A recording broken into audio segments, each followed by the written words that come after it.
বদনজর লাগছে, বদনজর লাগলে বলতেছে বদনজরের গোসল করেন, বদনজরের গোসল করার নিয়ম শিখাইয়া দেই।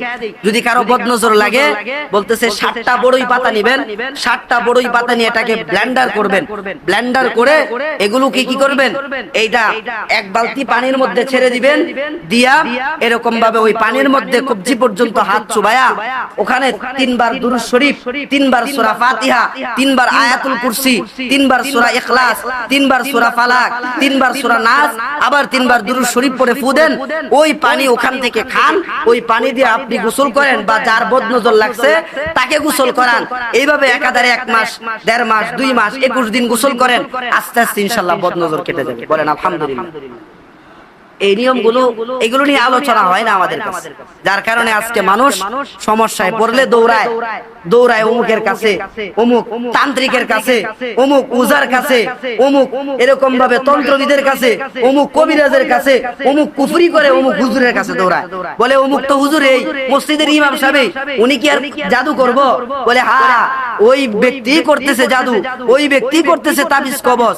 কিন্তু দেখা যাচ্ছে হ্যাঁ আমাদের সমাজে একটু বদনজর লাগছে, তাবিজ গলায় ঝুলাইয়া দেয়। তাবিজ ব্যবহার করা শিরক। তাবিজ ব্যবহার কেন করান? বাচ্চাদের জন্মের পরে গলার মধ্যে 1 পুটলা তাবিজ আর কতগুলি কড়ি লাগায়া দেয় বাচ্চার বদনজর কাটার জন্য। এগুলো কেন করে? বাচ্চাকে সকাল সন্ধ্যা পয়রা ফু দেন। তাবিজ ব্যবহার করা যাবে না। যাদের শরীরে তাবিজ আছে তাবিজ খুলে ফেলবেন। তাবিজ ব্যবহার করা কি? শিরক। কথা বলেন কি? কথা বলেন কি?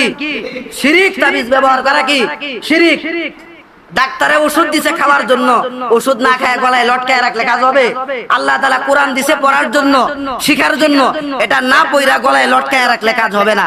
বলে ওষুধ দিলে যেমন না খায় গলায় লটকায় রাখলে যা হবে, বলে কোরআন দিছে না পয়রা পানির মধ্যে ফু দিয়া না খাইলে এটা গলার মধ্যে তাবিজের মতো লটকায় রাখলে ঠিক একই কাজ হবে। ঠিক কিনা বলেন?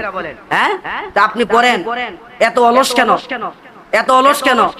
নিজেও পড়েন না, কিছু হইলেই দৌড়ায় চলে যান হুজুরের কাছে, হুজুর একটা তাবিজ দেন।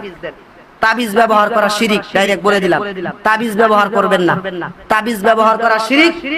একমাত্র কি করবেন, যে নিজে পড়বেন, পড়ে পানির মধ্যে ফু দিয়ে এগুলো খাওয়াবেন। তাহলে শয়তান কি করবে? ওই যে শয়তান তাবিজ লটকায় দিয়ে আপনাকে একটা শিরকের প্রতি ধাবিত করে দেয়, যে তোরে তো বাঁচাইবো, তাবিজেই বাঁচাইবো, বাঁচাইবো, বাঁচানোর মালিক যে আল্লাহ, এটার প্রতি তাকে এরকম ভাবে আল্লাহ থেকে বিমুখ করে তাবিজের প্রতি মুখাপেক্ষী করে দেয়। পরে আর সে আল্লাহ আল্লাহ করে না, কোরআন আর তেলাওয়াত করে না, বলে করে যে তাবিজ তো আছে, তাবিজই তো আমার এখন হেফাজত করে।